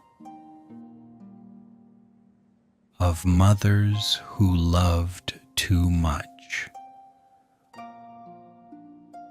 of heroes who could not escape their fate. No matter how far they ran, no matter how hard they tried, they come here to feel things they cannot feel alone. The way all of us come to stories for permission to feel what we already feel, but cannot say out loud. You sit in the empty theater and listen, not to any particular sound, to all of them. The wind moving through the curved stone, a low musical sound, almost a voice, almost words, the distant sound of the sea, reaching you even here, even this far from the water. The sound of the city breathing in its sleep. The sound of all those 1,000 dreams, beginning, unfolding, playing out behind closed eyes. In the dark houses below, you look up at the sky from your seat in the theater. The sky is the roof of the theater. The Romans built their theaters open to the elements, open to the rain and the sun and the wind, open to whatever the sky decided to offer, because they understood that the sky is the greatest theater of all, the oldest, the most patient, the one that has been running the longest show, with the largest cast and the most complex plot and the most uncertain ending. The stars move slowly overhead, performing their ancient, patient performance. The same one they have performed every night since before there were eyes to watch them, since before there were hearts to be moved by them. You watch them now from your seat in the theater, the only audience in the only theater that has ever mattered. Let your eyes grow soft. Let the stars blur gently. Let the sound of the wind in the stone become the sound of breathing. Your own breathing. Slow, even, deep. The breathing of someone who is almost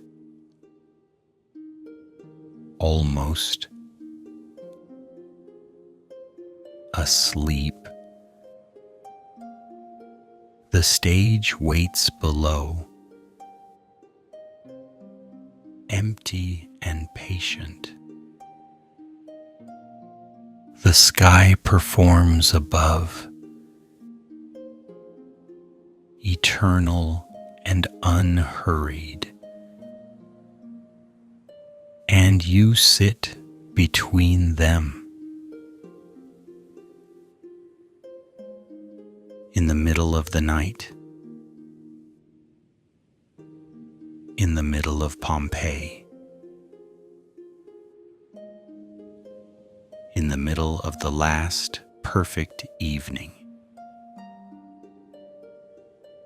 This city will ever know. Let it hold you, the stone beneath you, the sky above you, the city around you, all of it holding you, all of it saying the same thing without words. The thing that all ancient places say. To those who are quiet enough to hear it. You are here.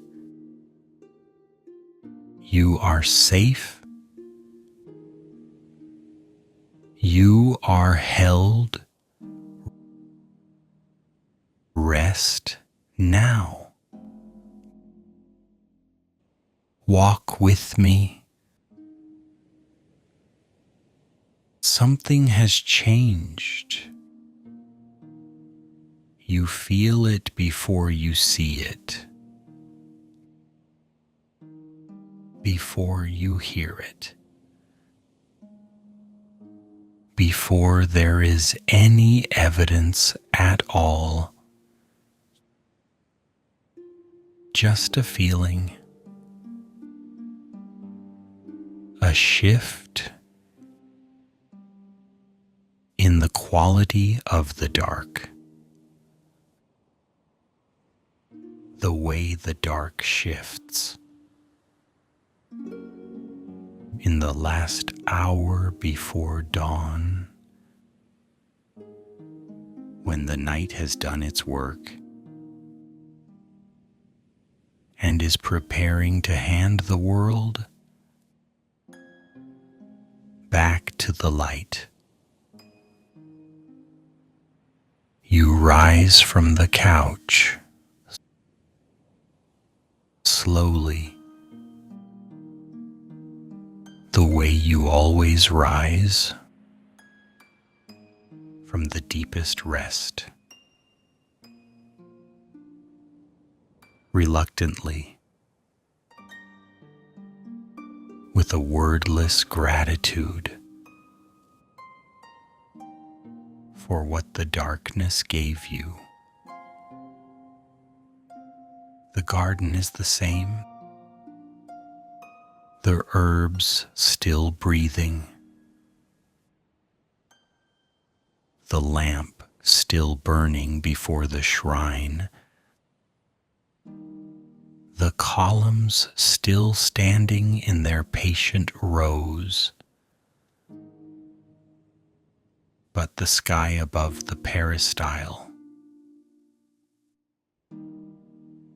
has changed.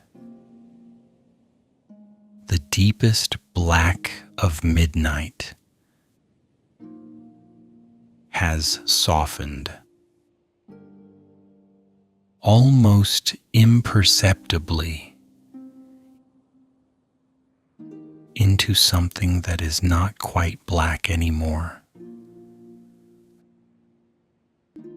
Something that is not yet blue.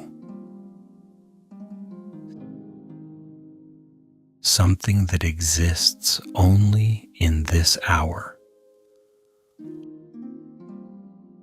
Only in this precise window of time. Between the end of night and the beginning of morning. The Romans have a word for this hour. Diluculum, the first glimmering, the moment when the darkness first begins to relent, when the stars begin to fade at the edges of the sky, when the world holds its breath between what was and what is about to be. You walk through the house, back through the peristyle, past the shrine with its small burning lamp, past the study with its wax tablets, past the pool in the atrium, still holding its mirror of sky, still reflecting what is above, still faithful, still present, and out through the wide front door into the street. The air outside has changed too. It is cooler now than at any other point in the night. The deepest cold of the August night. The hour just before the sun returns and begins its work of warming the world again. You breathe it in. This cold, clean, particular air that exists only in this hour, only in this city, only tonight. The street is empty. Completely empty now. Even the last stragglers have gone home. Even Even the cats have found their corners. Even the dogs have curled up in doorways. Just you and the street and the last of the night. You walk without destination, without hurry. Just moving through the city, the way you have moved through it all night, with attention, with gratitude, with the particular awareness that comes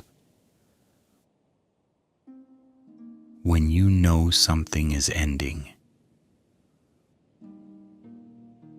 when you know you are in the last hours of something beautiful,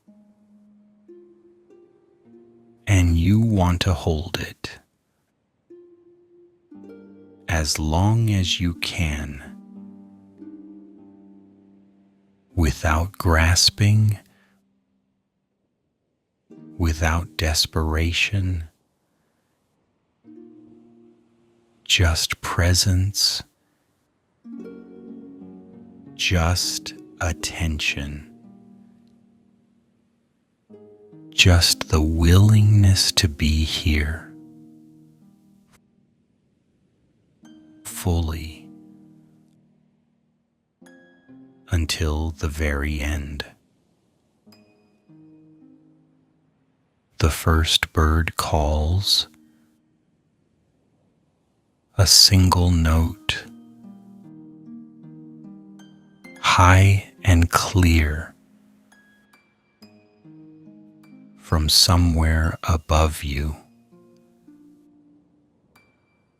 from the rooftop of a building nearby. A blackbird, the first voice of the morning, the one that always calls first, before the sky has shown any color, before there is any evidence that light is coming. The blackbird calls anyway, as if it knows, as if it has always known, as if its faith in the dawn is absolute, unshakable, beyond question. The light is coming. It always comes. And so I will sing now,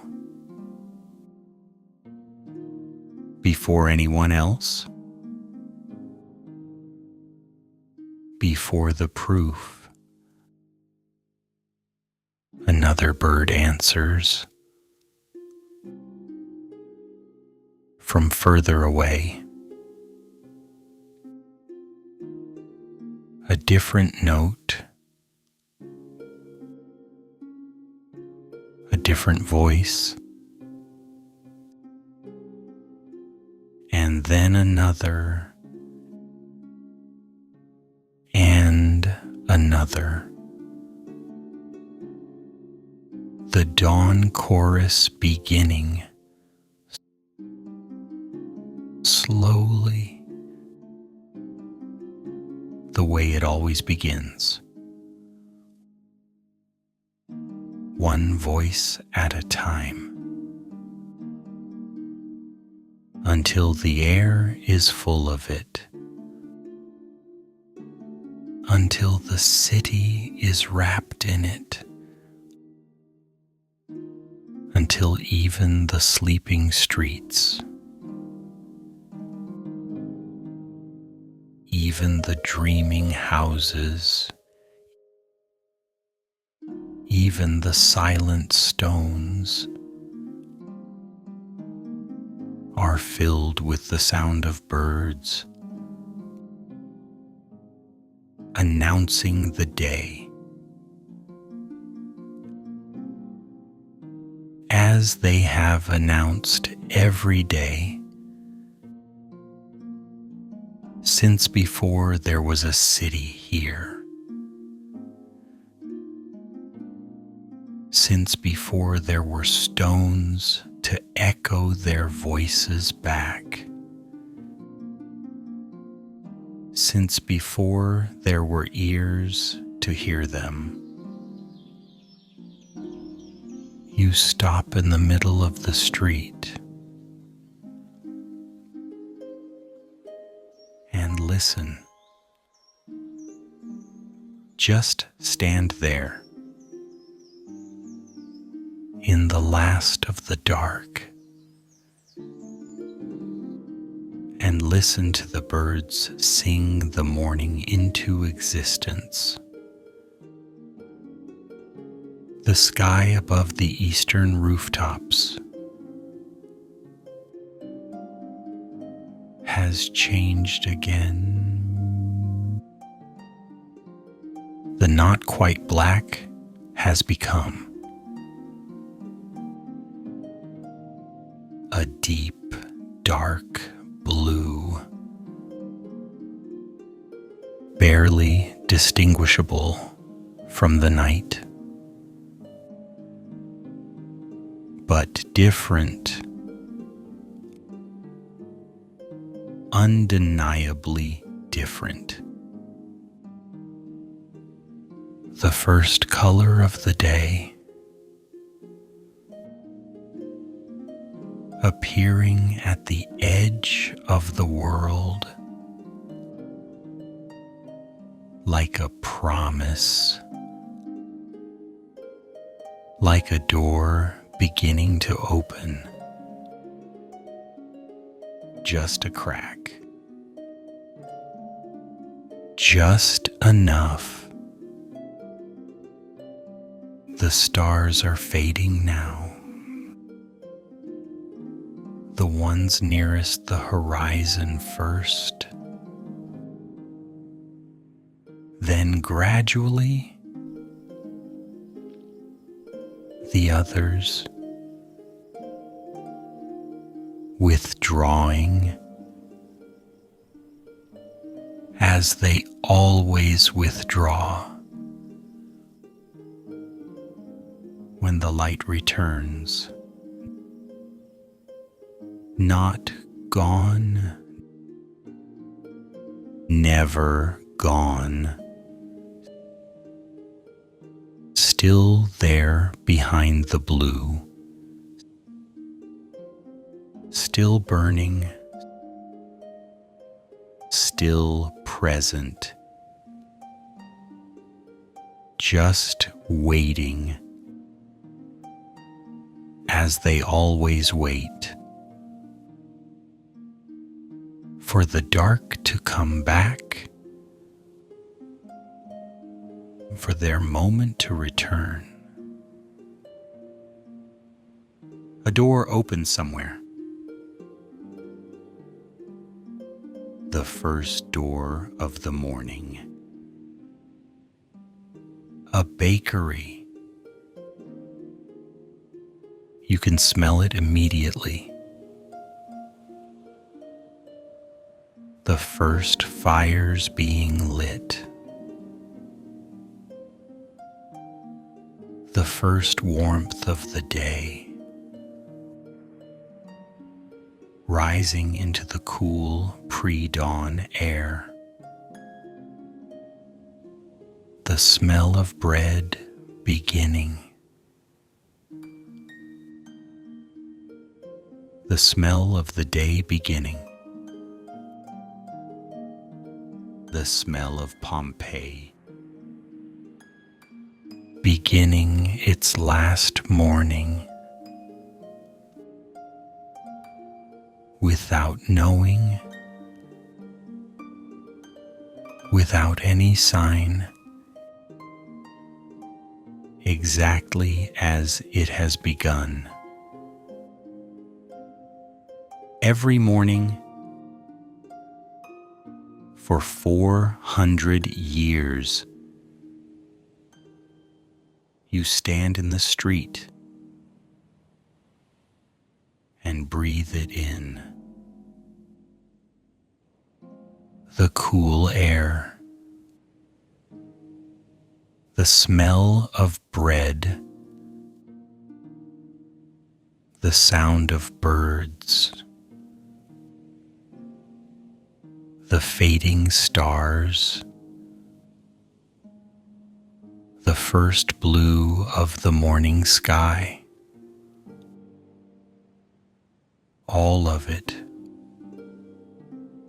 all at once. The city is waking slowly, the way it always wakes, one bakery at a time, one bird at a time, one door opening at a time, one person stirring from sleep and reaching for the day. One life resuming. After the long, necessary pause of the night, you watch the sky lighten from deep blue to something softer, something that will become. In another hour, pink and gold, and the particular color of the sky. Just before the sun appears, that has no name in any language, because some things are too beautiful to be reduced to words. Let your breathing slow. Let the cool air fill you. Let the sound of the birds become the sound of your own heartbeat. Slow and steady and present. Let Pompeii hold you in this last hour,